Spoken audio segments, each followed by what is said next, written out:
Hey guys, part 2 में हम स्वतंत्रता का अधिकार जिसमें अनुच्छेद 19 से लेकर के 22 तक है उनको पढ़ेंगे। अनुच्छेद 19 इसमें 6 प्रकार की स्वतंत्रताओं का उल्लेख है, लेकिन मूल संविधान में इसमें 7 स्वतंत्रताएं उल्लेखित थी, लेकिन 44वें संविधान संशोधन 1978 में जो संपत्ति की स्वतंत्रता थी उसको समाप्त कर दिया गया। तो अब हम देखते हैं वर्तमान में ये जो 6 स्वतंत्रताएं हैं वो कौन सी है। तो पहली है भाषण व अभिव्यक्ति की स्वतंत्रता। दूसरी है शांतिपूर्ण व बिना हथियारों के सभा करने की स्वतंत्रता। तीसरी संगठन या संघ बनाने की स्वतंत्रता। और इसी के तहत 97वें संविधान संशोधन 2012 में सहकारी संस्थाओं की स्थापना की गई थी, तो उसका भी उल्लेख इसी में ही है। चौथी घूमने फिरने की स्वतंत्रता। पांचवी रहने या बसने की स्वतंत्रता। छठा यहाँ पर था जो स्वतंत्रता का अधिकार है जिसे बाद में हटा दिया गया, हमने जैसे पहले पढ़ा। सातवां व्यापार या वाणिज्य करने की स्वतंत्रता। अब देखिए अनुच्छेद 19 में जो स्वतंत्रताएं हैं वो ऐसी नहीं है कि जो हर परिस्थिति में लागू रहे, यानी कि इन पर कई सारी सीमाएं हैं, जैसे देश की एकता, अखंडता, सुरक्षा, विदेशी संबंध, कानून व्यवस्था, संसद तथा न्यायपालिका की गरिमा के आधार पर इन पर रोक लगाई जा सकती है। और जो अरुंधति रॉय वर्सेस भारत संघ का मामला था 1997 में, तो सुप्रीम कोर्ट ने न्यायिक गरिमा को भी अभिव्यक्ति की स्वतंत्रता पर प्राथमिकता दी है। तो इससे अच्छे से समझ में आता है कि अनुच्छेद 19 है उस पर कई सारी सीमाएं हैं। अनुच्छेद 19 के बारे में एक महत्वपूर्ण बात यह भी है कि अनुच्छेद 19 को सशस्त्र विद्रोह के आधार पर स्थगित नहीं कर सकते हैं। अब हम बात करते हैं अनुच्छेद 20।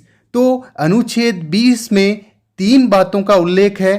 पहली, जिस व्यक्ति ने जिस समय अपराध किया है उस व्यक्ति को उस समय के कानून के तहत सजा दी जाती है। दूसरा, एक व्यक्ति को एक अपराध के लिए एक सजा ही दी जा सकती है। तीसरी बात, किसी भी व्यक्ति को स्वयं के विरुद्ध गवाही देने के लिए बाध्य नहीं किया जा सकता। और इसी के तहत सुप्रीम कोर्ट ने जो सेल्वी वर्सेस कर्नाटक राज्य के मामले में अपना फैसला सुनाया और पॉलीग्राफ नार्को जैसे टेस्ट पर रोक लगा दी गई। यानी कि अनुच्छेद 20 दोष सिद्धि के संबंध में संरक्षण से संबंधित है। अब हम बात करते हैं अनुच्छेद 21 की। तो इसमें उल्लेखित है सभी व्यक्तियों को जीने का अधिकार है। और जो अनुच्छेद 21 है वो बहुत ज़्यादा व्यापक है, यानी कि जीने के अधिकार के तहत 60 से ज़्यादा अधिकारों को स्वीकार किया गया है, जिसमें गंगा नदी के प्रदूषण तथा यमुना नदी के प्रदूषण से जो ताजमहल को नुकसान हुआ, ऐसे मामलों को भी इसमें तवज्जो दी गई। और शुद्ध पर्यावरण है। मेनका गांधी मामले में भी विदेश जाने के अधिकार को भी अनुच्छेद 21 का भाग माना गया। यहाँ पर एक बात इम्पोर्टेंट है कि 2002 में यानी PUCL वर्सेस भारत संघ के मामले में फोन टैपिंग को निजता का अधिकार माना गया, जो अनुच्छेद 21 का ही भाग है।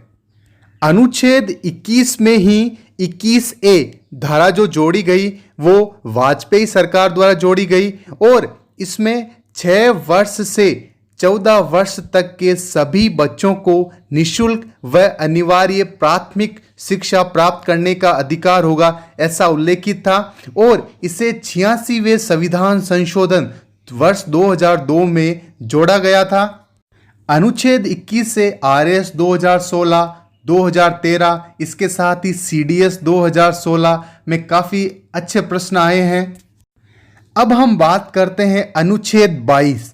तो इस अनुच्छेद में उल्लेखित है कि किसी भी व्यक्ति को गिरफ्तार करते समय जो अधिकार उसे प्राप्त होते हैं उनका उल्लेख है। इसके तहत पहला, प्रत्येक व्यक्ति को अपनी गिरफ्तारी के कारणों को जानने का अधिकार है। दूसरा, उसे वकील से सहायता प्राप्त करने का अधिकार है। तीसरा, उसे 24 घंटे के भीतर मजिस्ट्रेट के समक्ष उपस्थित होने का अधिकार है।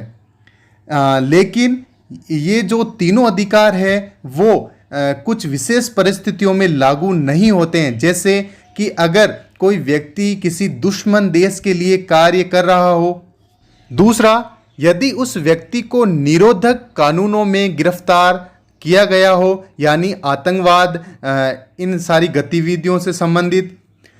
तो अनुच्छेद 22 में इसका भी उल्लेख है कि निरोधक जो कानून है उसमें 3 महीने तक गिरफ्तार रखा जा सकता है। यदि इस अवधि को बढ़ाना हो तो इस संदर्भ में हाईकोर्ट के न्यायाधीश की अध्यक्षता में समिति का गठन किया जाता है।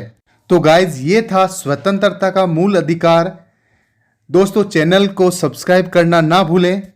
ऐसी ही वीडियोस पाने के लिए बने रहिए MKV एकेडमी के साथ। तब तक के लिए धन्यवाद। जय हिंद।